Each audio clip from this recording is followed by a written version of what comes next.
plot. Alright, type of plots. Very good. That's correct. Now, there are how many types of plots we have? Huh? How many types of plot do we have? Okay, give me one shade. Parallel plot. Very good. Yes, Nugget. Linear plot. Okay, Princess. Very good. Flashback plot. Therefore, there are how many types of plot again? Three. Those are? Linear plot,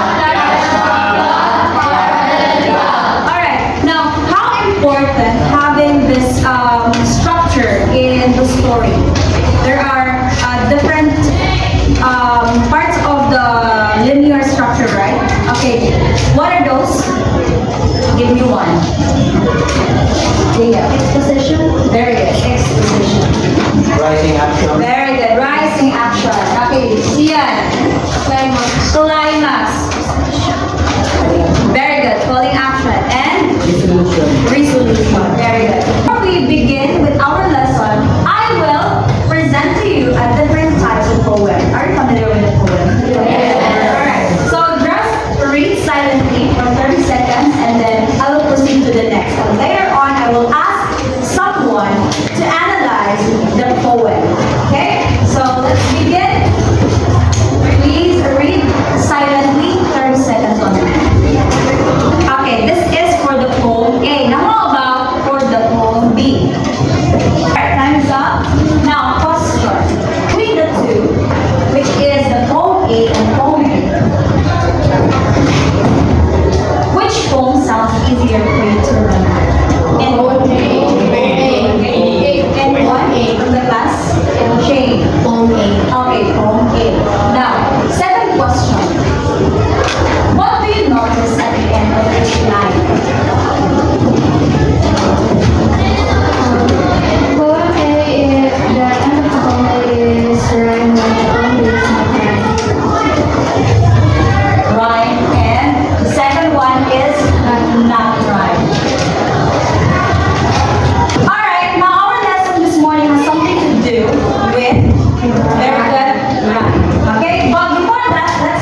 called a rhyme. So we follow the pattern A, A. Kasi ano pa? Same O sound. Now, sing and spring. Do they have the same sound? Yes or no? Yes. So, sing and blue. They do have the same sound? Of course no. So that is why our pattern is now B. Nasabtan? Yes. Okay, let's give another example. Now, if I will add one here, for example, sing, spring, love. What pattern or letter should we follow? C. Very good. So it's C. Why letter C? Because love doesn't have its pair sound or partner. Now let's try to give a rhyme or partner. Give me one. Love. Very good. Love. What pattern should we follow? C. Very good. Letter C. Therefore, our rhyme scheme here, A, A, B, B, C, C. Alright, now, I will give you another example. So what should be our rhyme scheme here? What letter? Very good, letter A. Blue. B. Very good. C. Very good. C. Ring. Very good. Now, why spring, ring, follows the rhyme scheme, A.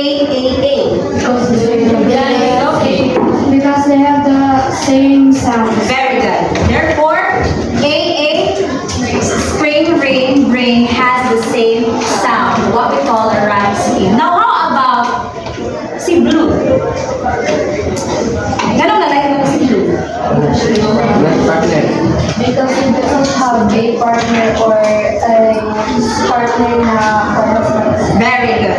Definitely. So that is why we follow the pattern B. C. Ano C? Sketch. because it doesn't have any partner. Very good. That is why letter C ang B. Follow nga rhyme scheme. Now, we cannot partner the hot to blue. So therefore, this is the rhyme scheme. Because we are following, which means rhyme scheme, following the pattern. Okay? Same sound dapat sila. Okay.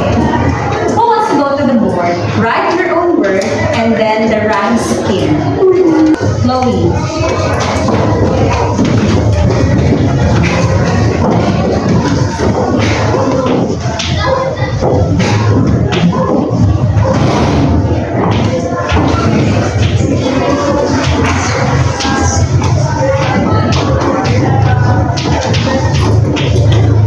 Okay. Thank you, Chloe. Okay, let's try to take a look at the answer of Chloe. Road and load. Does it follow the same similar sound? Yes. Does it follow rhyme scheme? Yes. Very good. Therefore, ang ilahang rhyme scheme is A.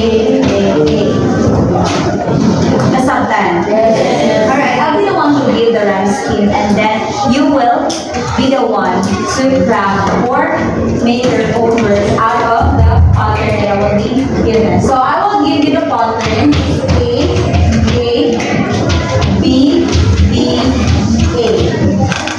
So therefore, construct 5 words following the rhyme scheme, the pattern A, B, A. Okay, Sophie. Dito. Then explain your answer afterwards. Why did you come up with that word?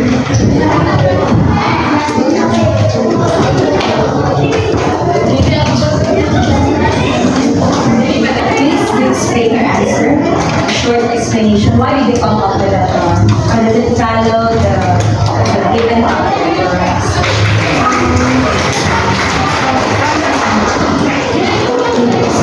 Your words are, please read your words. Parents are smart, dark, blue, and hard.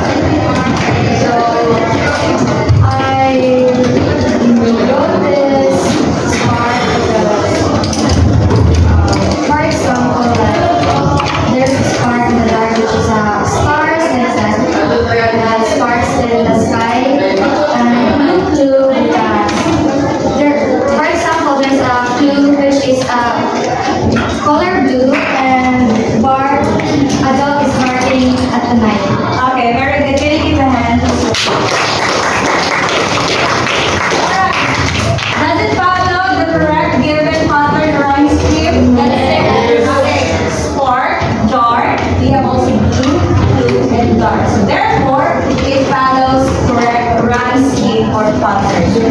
Understood?